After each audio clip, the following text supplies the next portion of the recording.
Юль, да, извини, что голосовым. Я, в общем, приехал домой, все нормально, все хорошо. Ой, да. Привет, друзья. Привет, С вами Макс. Юля. Сегодня мы будем говорить о голосовых сообщениях и о том, насколько это форма общения, насколько этот формат уместен или неуместен, в каких ситуациях это нормально отправлять голосовые сообщения, в каких ситуациях это Ненормально. ненормально, да. М, Когда появились голосовые сообщения вообще? Ты помнишь, Юль? Слушай, ну года 4 назад в массовое употребление Ну, вошли. наверное, так, да. Я помню, что вот я в Вичате пользовалась активно голосовыми В сообщениями, Китае? когда мы в Китае жили, то есть это где-то в году в 16-м. Мгм. А потом, когда в Россию приехали, уже тоже везде были голосовые сообщения. Да, я тоже помню, что в Китае в приложении WeChat очень удобно, да, записывать голосовые сообщения, и этим пользовались очень часто Все китайцы. всегда, Все везде. всегда везде. Я помню, что после этого мы начали даже ВКонтакте пересылать, ну, я, по крайней мере, начал ВКонтакте записывать голосовые сообщения. Я нет. Вот. И я думаю, что голосовые сообщения это удобнее, чем текст. В некоторых ситуациях, да. В каких ситуациях неудобнее?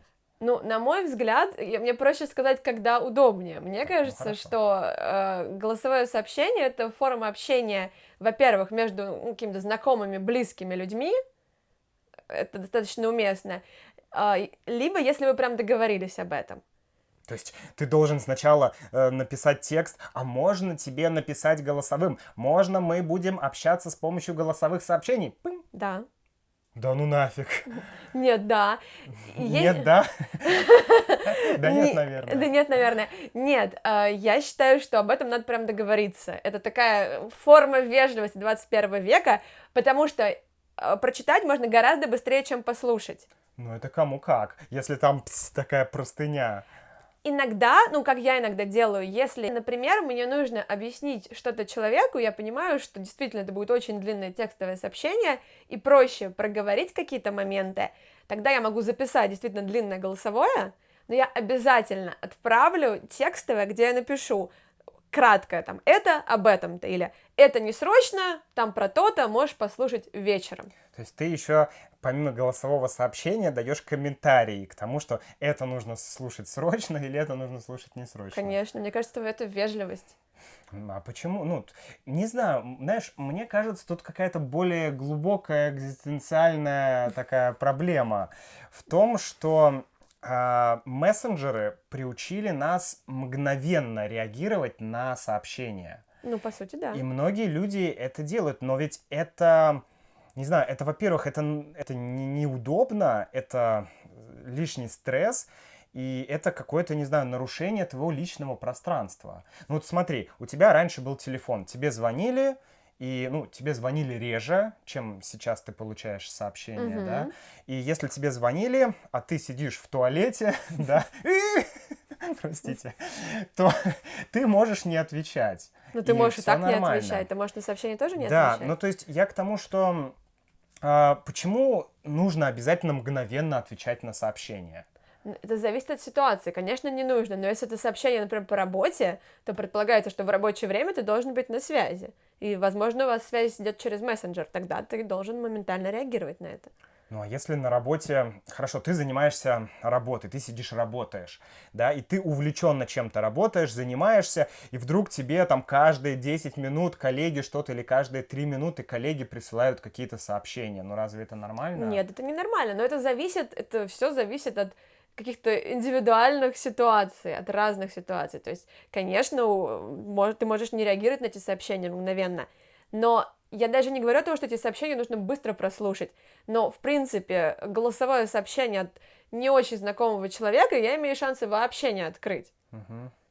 Вот, например, от тебя я всегда открываю сообщения, от близких друзей открываю, там, от родственников, ну, у меня родственники не пишут голосовые, правда, Мгм. но если это просто человек, который хочет, там, не знаю, обратиться ко мне с каким-то вопросом или просьбой, и мне просто приходит голосовое в чат, а мы, может быть, общались с этим человеком полгода назад, Мгм. вот еще полгода я и буду отвечать на это голосовое. М. А ВКонтакте или в Инстаграме вообще не открою. То есть вот так даже. Не знаю, мне гораздо удобнее ответить на голосовое сообщение. Мне, в принципе, бывает сложно ответить на сообщение ввиду того, что, ну, и так постоянно много разных дел, и как бы, когда множество людей одновременно напишут, ну, не знаю, это надо постоянно сидеть с телефоном и только отвечать на сообщение. Это можно так, ну, не знаю, целый день провести с тем, чтобы отвечать на сообщения, вот так вот не отрываясь от телефона. То есть тебе голосовой формат, в принципе, удобнее, вне зависимости от того, кто тебе пишет? Ну да, мне не важно, пишет мне знакомый человек, пишет мне незнакомый человек или кто угодно. Просто голосовое сообщение я могу включить и одновременно там что-то делать, вот, и его прослушать.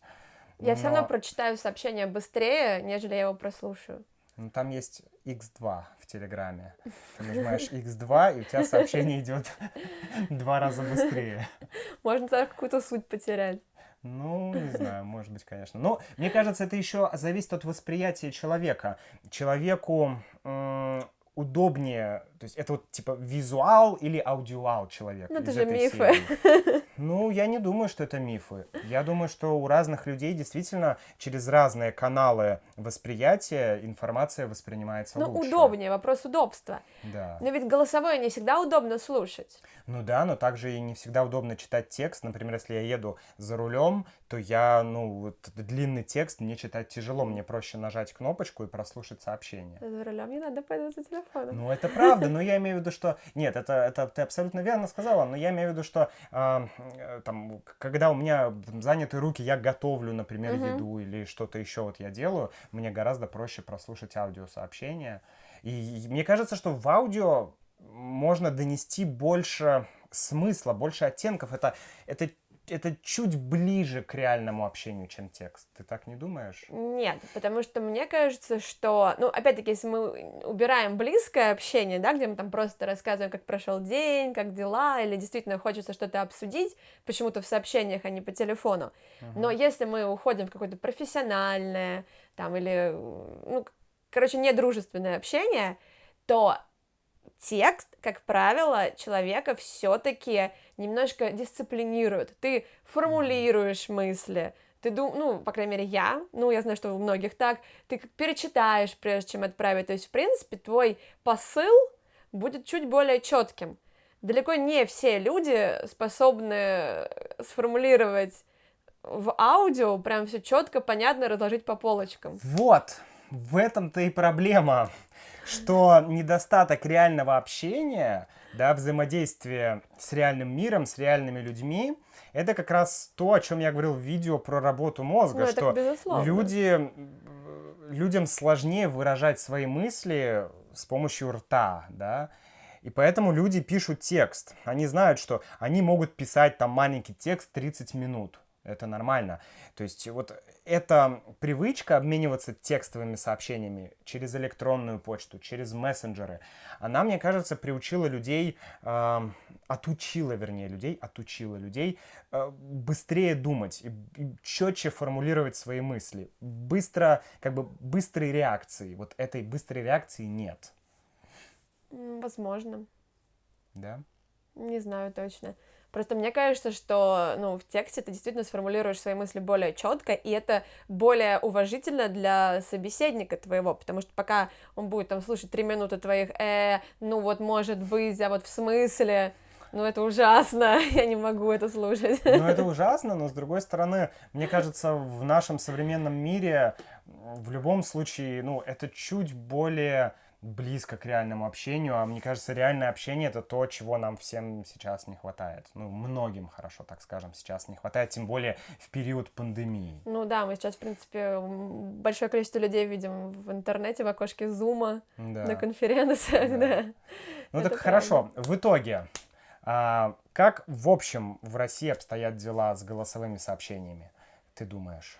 Ты знаешь, мне кажется, что, ну, есть такая штука, как современный этикет, скажем так, цифровой этикет, и там люди, работающие, не знаю, в больших корпорациях, в медиасфере, еще что-то, вот у них уже принят этот цифровой этикет, и в этом цифровом этикете действительно голосовое сообщение незнакомому человеку считается невежливым.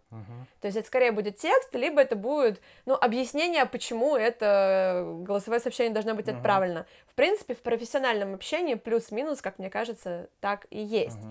Ну, опять-таки, да, мы берем там, возможно, определенные только компании, какие-то крупные, еще что-то.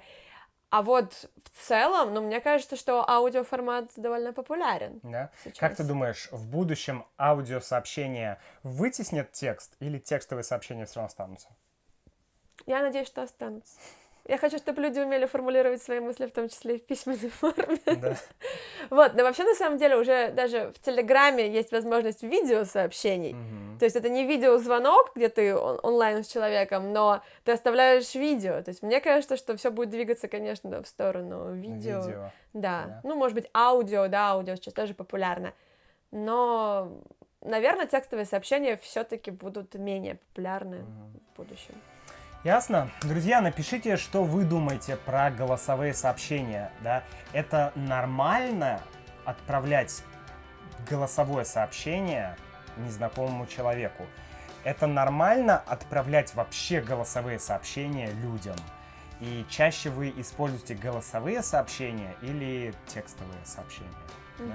А может быть, вы вообще звоните? Да, или может вы вообще звоните, действительно. Напишите, нам будет очень интересно. И до встречи в следующем ролике. Пока-пока. Пока-пока.